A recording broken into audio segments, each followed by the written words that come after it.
Hello everyone, welcome to Initial Solution. In this tutorial, I will show you how to generate YouTube tags with AI. So let's get started the video. First, open your web browser and go to vidIQ. Once you are here, sign into your account. Then you will find the interface like this. Here, write down generate YouTube tags and write down your topic. Then click the send button.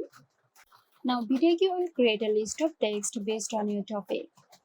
For better results, you can include your video title, target audience, and main keyword.